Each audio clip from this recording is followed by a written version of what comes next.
you decide to market your brand is how you show up in the world. Just Marketing is committed to making a difference through being and building ethical, anti-racist, and equitable businesses. If we haven't met yet, my name is Meg Brunson, my pronouns are she, her, and Just Marketing combines my mission to build a more accessible and inclusive world with my expertise in the digital marketing space. Let's do this. This is episode 18. We're talking about trigger warnings and tone tags. Trigger warnings and tone tags are two Just Marketing tools that make your content more equitable and inclusive. Trigger warnings precede your content and serve to warn and inform people about the topics you're going to explore. And tone tags are added to the end of dialogue when deemed appropriate to clarify the tone that was intended by the writer. When I think about trigger warnings, my first thought goes to veterans of wars who deal with post-traumatic stress disorder, PTSD. People with PTSD can be triggered by visual cues like watching a movie that reminds them of war, or audio cues like a big bang that reminds them of gunfire or bombings. But it's not just war vets or those with PTSD who benefit from trigger warnings. Many people who have all sorts of trauma can benefit, as well as people with phobias and people who experience panic attacks. There are many topics that have the potential to bring back bad memories or trigger negative emotions, which is why trigger warnings exist. With trigger warnings, content creators can communicate that the content they're about to show could be harmful to specific groups of their audience. This way, they can give such sections of their audience a choice on whether they should consume the content or not. You may have seen something along the lines of "viewer discretion is advised" prior to a television broadcast, and that's an example of a trigger warning. Most commonly, though, in the online space, a content creator will start a post, email, or blog with the words trigger warning, content warning, or the abbreviations TW or CW, followed by the topic that the post is going to cover. Some topics that could be triggering and that often require, and that should be accompanied by a trigger warning or content warning include suicide, mental health issues, the loss of a child, sexual assault, violence, death, misogyny, racism, transphobia, discrimination, or offensive or derogatory language. Basically, anything that could potentially trigger a bad experience or negative emotions to anyone, right? Now, looking at this list, you may be thinking, like, how often is stuff like this going to come up when we're talking about marketing our businesses?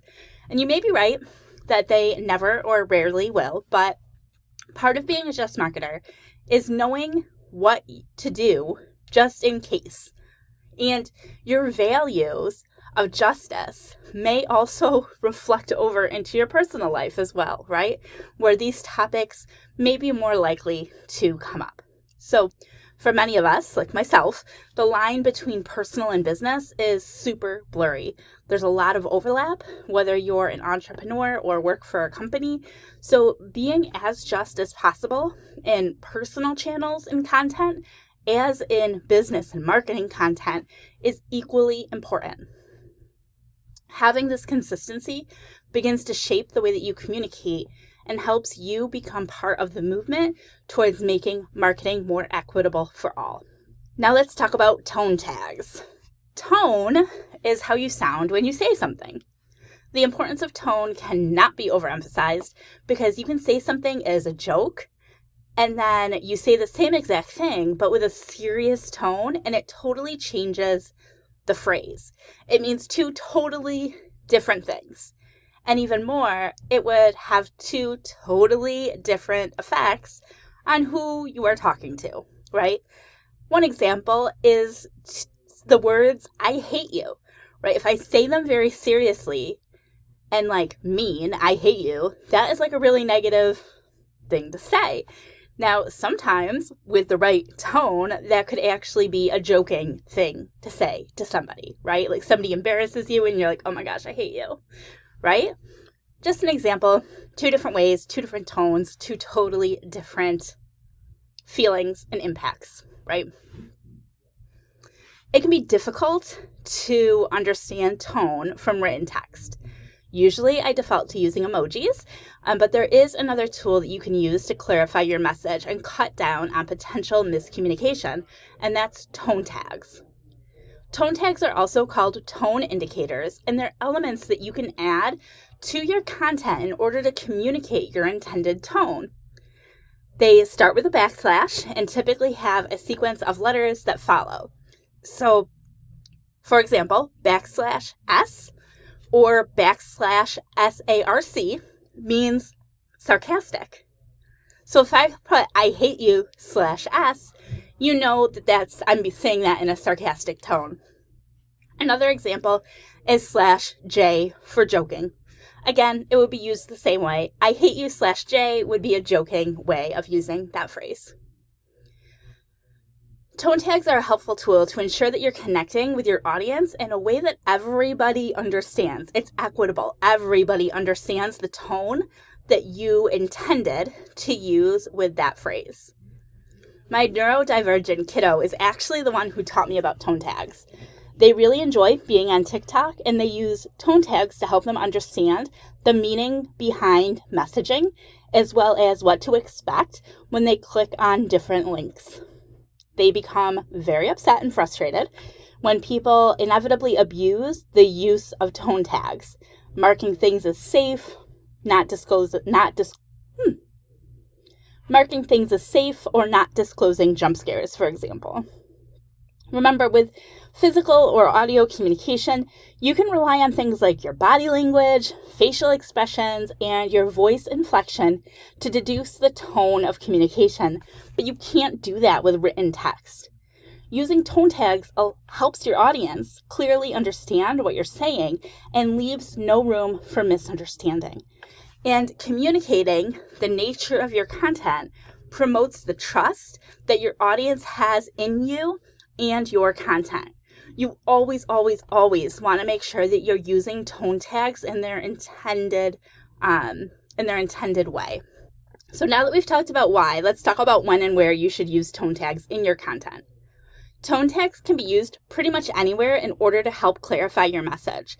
It's best to include them as part of your original post, because if you make a statement and then comment with the tone tags underneath, not everybody is going to see it and it could get lost. So as far as the where you should use tone tags, always put it right at the end of the statement that you want to indicate that tone for. And then when you should use them is that you should use them anytime you consider the tone of the subject matter important or potentially confusing. If you go through, I'm going to include a list of tone tags in the show notes. If you go through, you'll likely to find some tone tags that you're going to use more often than others. And there's going to be some that you'll probably never use at all. But the most important thing here is to use the tone tags that feel right to you and for your situation, and to respect the way in which others use those tone tags in order to navigate the digital world. Audiences should be able to choose whether or not to consume content, especially when that content could trigger negative emotions. That's why it's so important that we use trigger warnings anytime we're exploring a sensitive subject. It's also important that all members of our audience are able to equitably access our content, and that includes understanding the tone that we intend the content to be consumed in. Tone tags and trigger warnings are 2 tools that Just marketers should be aware of and prepared to use in order to make marketing more inclusive and accessible to everybody. Okay, y'all. I know this podcast is full of recommendations for ensuring your marketing is just, and trying to remember all the things can be overwhelming. Luckily, you don't have to rely on memory alone.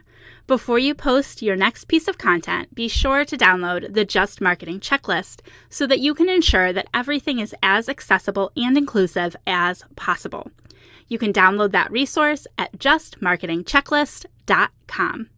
You may already know, but we've made Just Marketing accessible to you however you prefer to consume your content. You can subscribe and listen on your favorite podcast player, subscribe on our YouTube channel to watch the videos, or read the transcriptions on the blog and subscribe there as well. I would appreciate honest reviews wherever you are consuming this content. And of course, if you would share this resource with anyone who is or should be on a eject marketing journey.